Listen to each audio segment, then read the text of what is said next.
नरोन्हा अकादमी प्रशासनिक अकादमी में आज प्रशिक्षण सत्र के शुभारंभ के अवसर पर मैं उपस्थित हुआ। 73 अलग अलग वर्गों के अधिकारियों के प्रशिक्षण के इस अभियान की शुरुआत लगभग 7 माह तक चलेगी। हमारे लिए ये राज्य के खास करके शासकीय वर्ग में अधिकारियों की दृष्टि से हमारी इस प्रशासनिक अकादमी की एक विशेष पहचान है और मैंने भी शुभकामना देते उम्मीद की कि भविष्य की दृष्टि से आने वाले समय में प्रशासन के अधिकारियों को भी सभी विषयों में दक्षता के साथ यहाँ की ट्रेनिंग भी होगी और सच्चे अर्थों में जब ये फील्ड में जाएंगे 70% तो उनकी ट्रेनिंग वहां होने वाली है। ऐसे में बदलते समय में आईटी से लेकर एआई तक और कई प्रकार की नई व्यवस्थाओं के आधार पर व्यक्ति अपने व्यक्तित्व को गढ़े। शिक्षण तो उनने प्राप्त कर लिया, परीक्षा देके यहाँ तक आ गए, लेकिन भविष्य की दृष्टि से अपने आप को बना करके उस लायक बनाना जिससे सरकार के सुशासन को नीचे उतारने की सबसे बड़ी भूमिका इन अधिकारियों की रहेगी। तो मैंने उम्मीद की है कि जिस प्रकार से यशस्वी प्रधानमंत्री ने नवीन तकनीकों का भी जनता के हित कल्याण के लिए लगातार प्रयोग किया है, ऐसे में हर एक व्यक्ति इस दिशा में आगे बढ़े। सरकार यथासंभव जो बन पड़ेगी पूरी मदद करेगी और हमारे अपने राज्य प्रशासनिक सेवा सहित सभी अधिकारियों के इस पूरे देश के राज्यों में एक विशेष पहचान है। मध्य प्रदेश के अधिकारियों का, कर्मचारियों का अपना कार्य व्यवहार हमारे मध्य प्रदेश के शासन को तो सुशासन की तरफ ले जाने वाला है ही है। भारत सरकार से भी कई जगह कई बड़ी बड़ी चुनौतियां हमको मिलती है और बहुत कुशलता के साथ हमारे लोग उस पर काम करते हैं, इसलिए मैंने अपनी ओर से शुभकामना दी, बधाई। घटनाक्रम यह है कि मेरे पिताजी मंगल सिंह राजपूत, मेरा नाम जितेंद्र सिंह राजपूत, और मैं मिशन अस्पताल उनको लेकर गया और उनको थोड़ी सीने में दर्द था और वहाँ अस्पताल लेके गया तो डॉक्टर लोग बोले कि इनको अटैक आया है और उन्होंने बोला कि इनका ऑपरेशन मतलब ऑपरेशन करना पड़ेगा। तो मैंने बोला मैं अभी नहीं व्यवस्था से आया हूँ और पैसे, लेकिन आप बोले कि पैसे जमा करिए। उन्होंने बोला कि नहीं, आपका जो आयुष्मान कार्ड है तो वो लग जाएगा और थोड़ी बहुत पैसे की जरूरत करिए, आयुष्मान कार्ड लग जाएगा। ठीक है, उन्होंने बोले कि ठीक है, आप दस्तखत कर दीजिए यहाँ पर और आपके जो है तो वहाँ ऑपरेशन के लिए चलेगा पिताजी। तो वहाँ के बाद ऑपरेशन उनका हो गया और हम गए मिलने गए तो पिताजी बोले कि सीने से मतलब थोड़ी दिक्कत जा रही है। बोला ठीक हो जाएगी और उसके बाद डॉक्टर पहले चलो बाहर जाइए, आप थोड़ा डॉक्टर साहब आ रहे हैं देखने के लिए। फिर इसके बाद बस कछु नहीं और उसके बाद उन्होंने फिर वेंटिलेटर पे लगा दो। वेंटिलेटर लगावे के बाद में फिर दूसरी जगह शिफ्ट कर दो। फिर उसके बाद में हम कुछ पता ही नहीं, हम जा रहा है ट्रीटमेंट चालू है, दवाई चल रही है।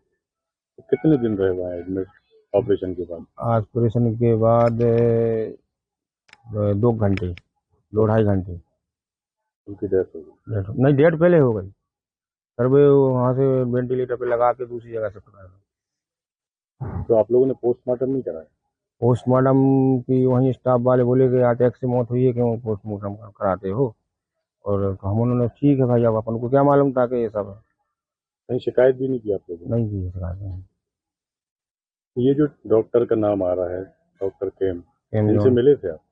हाँ, हम शुरू में यहाँ पर जब वो चेकअप करने के लिए आए थे शुरू में, बाद में जब मैंने उन्हीं से पूछा था स्टाफ का, यही डॉक्टर हैं, यही लंदन से डॉक्टर हैं, यही ऑपरेशन करेंगे, हमने यही डॉक्टर यही ऑपरेशन करेंगे, कल हाँ यही करेंगे ऑपरेशन। कुल पैसा कितना खर्च हुआ आपका? कुल पैसा 17,000 रुपये खर्च हुआ, बाकी वो आयुष्मान कार्ड लगा लिया। तो यहाँ फिर कैसे आ गए आप लोग शिकायत करने के लिए? यहाँ आए हैं न्यूज और न्यूज की वजह से आए हैं। इनका इंटरव्यू जरूर हमने कंडक्ट कराया था, बट ऑफर लेटर भी हमारी तरफ से गया था, मतलब ऑफर लेटर डॉक्टर की तरफ से गया था, बट मेडिटेटर हम थे, बट ज्वाइनिंग हमारी तरफ से नहीं हुई है इनकी, क्योंकि जिस दिन को ज्वाइन करना था उस दिन इन्होंने ज्वाइन नहीं किया हुआ है। इन्होंने 1 जनवरी को ज्वाइन किया है डायरेक्ट, क्योंकि हॉस्पिटल वालों ने इनको डायरेक्ट ज्वाइनिंग दी बिना हमें बताए, जिसकी इन्फॉर्मेशन हमें एडवर्टाइजमेंट में जब इनने अपना स्टेटस डाला एडवर्टाइजमेंट के लिए उससे पता चला। जब इन्होंने आपके यहाँ से इंटरव्यू लिए तो आपने इनके डॉक्यूमेंट्स चेक करे? सर, डॉक्यूमेंट्स इतनी आसानी से डॉक्टर्स नहीं देते हैं, ये इंटरव्यू में जब हम इंटरव्यू कंडक्ट करते हैं, जब इनके पास ऑफर लेटर जाता है और ये ज्वाइन करने जाते हैं, तब ये डॉक्यूमेंट्स देते हैं। तो जिस दिन इन्होंने ज्वाइन किया था हॉस्पिटल वालों के यहाँ, तो इनकी हॉस्पिटल वालों की रिस्पॉन्सिबिलिटी थी कि इनके डॉक्यूमेंट्स लेते और पुलिस वेरिफिकेशन कराते, डॉक्यूमेंट्स चेक करते, उसके बाद इनको अपॉइंटमेंट लेटर देते, जो कि इन्हें स्किप कर दिया और डायरेक्ट ज्वाइनिंग दे दी। तो आपने इसके लिए वहाँ पे बात नहीं करी कि आपके यहाँ से इनने अप्लाई किया था? तो हाँ सर, हमें जब पता चला हमने कॉल, इनने डॉक्यूमेंट नहीं दिए आपके यहाँ, मतलब प्रोसेस में बता देती हूँ। प्रोसेस ये रहती है सर, इंटरव्यू कंडक्ट, जैसे हॉस्पिटल वाले ने हमें रिक्वायरमेंट शेयर करी, हमने पोस्टिंग डाली, नौकरी डॉक्यूमेंट से सीवी लिया इनका, इंटरव्यू कंडक्ट कराया कॉन्फ्रेंस कॉल में। उसके बाद क्या हुआ, ऑफर लेटर रिलीज करवाया, हॉस्पिटल वालों ने ऑफर लेटर दिया। 10 तारीख को इनको ज्वाइन करना था, 10 तारीख को ज्वाइन करना था, बट इनका एक मैसेज आता है कि मैं ज्वाइन नहीं कर पाऊंगा। फोन तो उठाया नहीं इन्होंने हमारा कि मैं ज्वाइन नहीं कर पाऊंगा। उसके बाद जो हॉस्पिटल के दिलीप सर हैं, उनका मैसेज आया कि इन्हें ज्वाइन नहीं किया है और अब ज्वाइन नहीं किया तो मैं इनको नहीं रखूंगा, क्योंकि इनने ऑन टाइम जो कमिटमेंट किया था 10 तारीख का, उस डेट पे ज्वाइन नहीं किया। तो हमने भी बोला ठीक है सर, नहीं ज्वाइन किया तो मैं और सीवी आपको शेयर कर दूंगी, हम और इंटरव्यू करवा लेंगे। तो उसके बाद हमारी रिस्पॉन्सिबिलिटी खत्म, मतलब हमें तो पता ही नहीं, हमने कॉल करना भी बंद कर दिया डॉक्टर जॉन को, क्योंकि ज्वाइन ही नहीं कर रहे थे। उसके बाद बीच में ये डॉक्टर जो हैं, डॉक्टर जॉन और हॉस्पिटल वालों की क्या बात हुई कि आप डायरेक्ट ज्वाइन कर लीजिए, अपन कंसल्टेंसी वाले को नहीं बताएंगे और इनका जो सर्विस चार्ज बनता है वो हमको उनको नहीं पे करना पड़ेगा। तो इस चक्कर में उन्होंने 1 जनवरी को ज्वाइन करा लिया और जो वेरिफिकेशन होना था वो नहीं कराया और डायरेक्ट ज्वाइन जो वर्क स्टार्ट करना स्टार्ट करवा दिया। सच्चाई के साथ है, हमने तो इस तरह का कोई मतलब हम लोग की तरह मतलब दुर्भावनापूर्ण रवैये से कोई काम नहीं किया गया। हम लोग के साथ तो खुद ही धोखाधड़ी हो गई सर। हमारे साथ तो डॉक्टर भी चला गया, हमारी 30 साल की जो प्रेस्टीज थी वो खराब हो गई, पैसे भी गए, हमारा नाम भी खराब हुआ और हम इतने अधिक प्रताड़ित किए जा रहे हैं। पिछले 4 दिनों से 24 घंटे हम लोग वर्क कर रहे हैं, मतलब 4 दिनों से हमने खाना नहीं खाया हुआ है। पूरे समय मीडिया के सामने है, पूरे समय CMHO के सामने है, कलेक्टर के सामने है, ये पूरे समय ये सारा चल रहा है। और जबकि हमारी तरफ से हमने ऐसी कोई भूल नहीं की। 96 लाख हम डॉक्टर को पेमेंट कर रहे थे, कंपनी को पेमेंट कर रहे थे, दमोह नगर वासियों के लिए सुविधा उपलब्ध करा रहे थे, उनका आयुष्मान में काम हो रहा था। हम लोग को तो किसी तरह का कोई फायदा ही नहीं हुआ सर, बदनामी अलग हो गई। जबकि इसमें हम लोग की ऐसी कोई गलती नहीं, कोई हम लोग का कोई उद्देश्य ही नहीं था।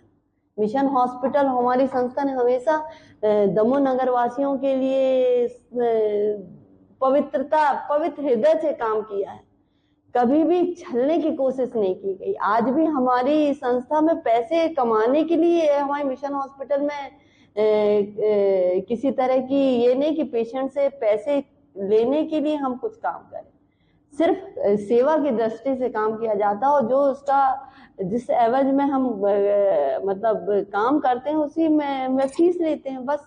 और बहुत न्यूनतम स्तर पे जो सुविधा है उसे न्यूनतम स्तर में हम फीस लेते हैं और चैरिटी भी दी जाती है हॉस्पिटल द्वारा। तो भी जांच में सहयोग करने का हम लोग पूरी जांच में सहयोग कर रहे हैं, पूरे डॉक्यूमेंट प्रोवाइड करा रहे हैं, कलेक्टर महोदय को भी, CMHO को भी, पुलिस प्रशासन को भी,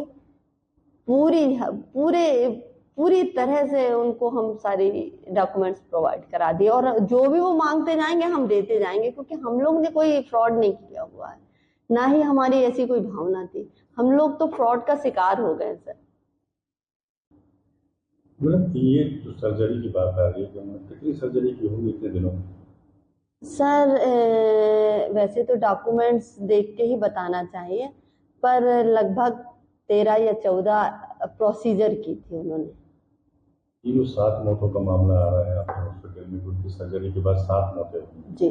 तो अस्पताल प्रबंधन संज्ञान में लिया इस मामले को? सर जो 7 डेथ के बारे में बताया गया है उतनी डेथ तो उनके अंडर में नहीं हुई है सर।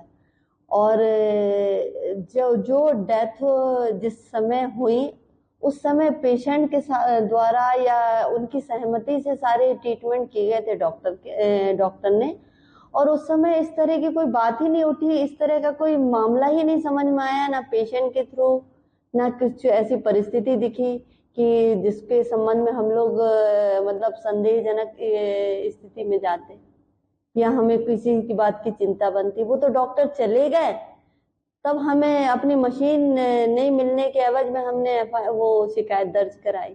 अगर आप ये वीडियो YouTube पर देख रहे हैं तो हमारे चैनल को सब्सक्राइब कर बेल आइकन दबाएं और Facebook पर देख रहे हैं तो हमारे पेज को लाइक करें। 8 मिलियन प्लस सब्सक्राइबर, आपके इस भरोसे के लिए बहुत धन्यवाद।